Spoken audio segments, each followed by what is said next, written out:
after I won the Outland. I feel like after I won the Outland was a huge eye opener for me because I was like a leader by example type guy. I wanted to do everything right so everybody behind me. But after I won the Outland, I feel like I was in the shoes of huge people. I feel like it was my time to like step up and be a leader, do the things that I got to do, but also be a vocal leader and make sure I motivate other guys, make sure I teach other guys what to do and things like that. So. Did you have players who helped you in that way to Oh. teach you and get you ready?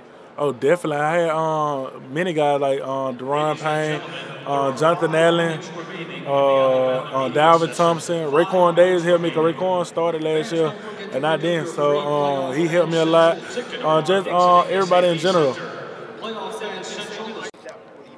Definitely no. I didn't even think I was going to start in the beginning of this year.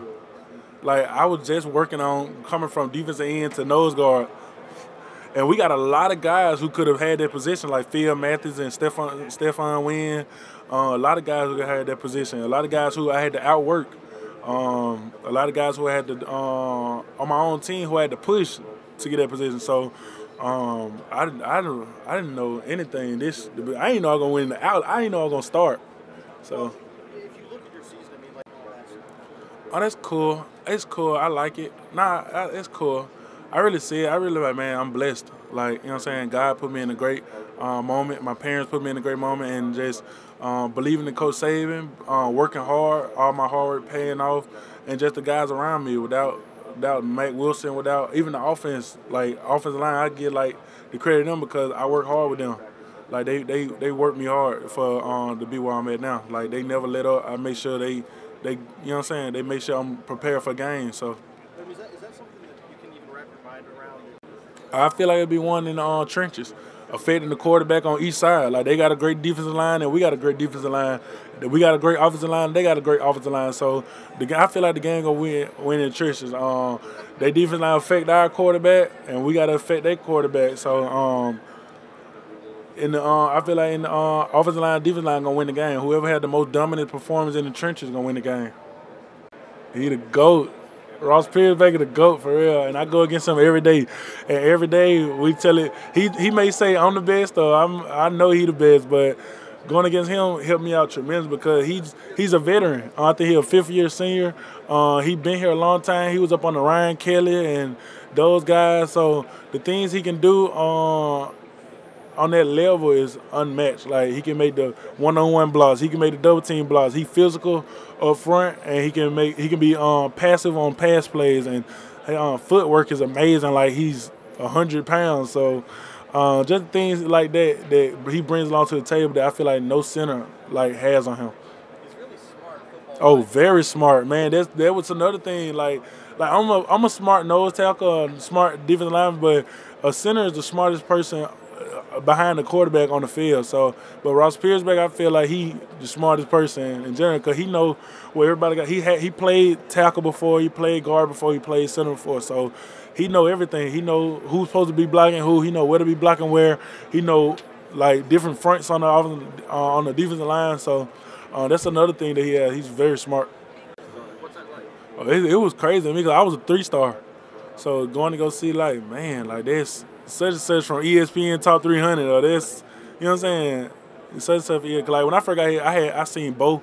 I'm like, man, that Bo Scarborough, like, you know what I'm saying? Like, so I'm like amazed. So, but it's intimidating when you first get here as a freshman. You like, bro, that's Quinnen Williams, like, you know what I'm saying? Like, or earlier, like, you know what I'm saying? Something like that. Like, man, that's such and such, like Tua Tagovailoa, like, you know what I'm saying? You know, Pat Surtain's walking, and he says, Yeah. That was one of the moments right there. So, but like, you got Paris Surtain walk up and be like, man, that's Jerry Jeudy, like, you know what I'm saying, stuff like that. Or that's Henry Ruggs, and I gotta check him, like, you know what I'm saying, stuff like that. So, that helps you elevate. Oh yeah, that's definitely helped you elevate in your game. Cause when I first got here, I had to go against Cam Robinson and like all those freaks up front, so that made me even better. So, Grown man. oh yeah. I expect them to play hard. I expect them to play physical. I expect them to play fast. I really don't look at if I'm gonna get double teamed or not, because when I'm not double teamed, I gotta win over one-on-ones. But when I'm double teamed, I gotta also split the double team. So it don't matter what they throw at us. We were prepared. Oh, yes, ma'am. The confidence that, like most of the guys on the team, we've been in the national championship many times. We played on big stages many times. So, guys' confidence in what they do and what they can get, and we confident in our coaching staff, and our coaching staff confident in our playability. So, confidence is huge. We got to be confident in whatever we do. Just the way he get the ball out, the things he can do with the ball. He can get the ball out quick. He can make the throws quick. He can make the reads quick. So affecting him, getting our hands up, getting hits on him, and just rattling them in general gonna be good. He is a true freshman because that can rattle him. Not being a true freshman because it's not being a true freshman rattle him. But Couture was a true freshman last year, so you never want to sit there and say he a freshman, we can rattle him. So just because we get hits on him, I feel like you can rattle any quarterback that you get hits on them and you can affect them very well. Looking at that, you're obviously how important is it to backfield? How important is it just to get pressure on him and hit him early? Oh, it's very important to get pressure on him, hit him early because you want to distract him. You want him to look at you before he look at his receivers. So defeating the double teams and just our front seven getting after him gonna be a huge task. Oh, it's very exciting. Just to think about it, like man, like so many people who came through Alabama and they couldn't get to 18-0. Like so many great defenses and great offenses and coaching staff in general came through University of Alabama and couldn't accomplish the things that we got to accomplish in our hands. So there's really some guys' motivation. Like I know Jamie Mosley, me and Jamie Mosley talked about it because his brother is C.J. Mosley, and C.J. Mosley had a great defense, but they couldn't go 15-0. You know what I'm saying? So we talked about it, and it just being his 5th year, he got I think he got 2 national championships up under his belt, and this could be a 3rd one he can win. So it's very exciting to see those guys. Yeah, thank you.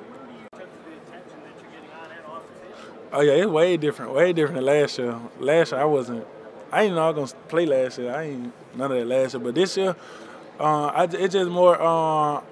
I'm more of a person who everybody look up to on the team.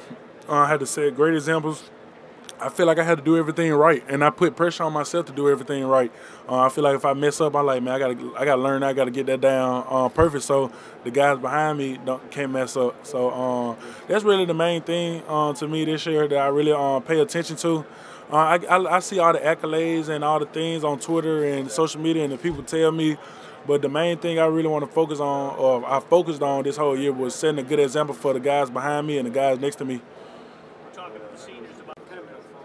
Oh, the speed I used off the I played off the edge my whole life. I played outside linebacker in high school. I played defensive end when I first got up here. So I love pass rushing. I love pass rushing off the edge. I love pass rushing in general. Moving inside, I was like, man, the moves got to come quicker. Like on the edge, it's just the moves come with it flow. But in the inside, it come quicker because the center can sit on you right now. And that quickness I had coming out the edge, I just used the interior, and it just moved me interior. I had to learn how to really sit on double teams, take on double teams, expecting double teams, and just more physicality in the inside.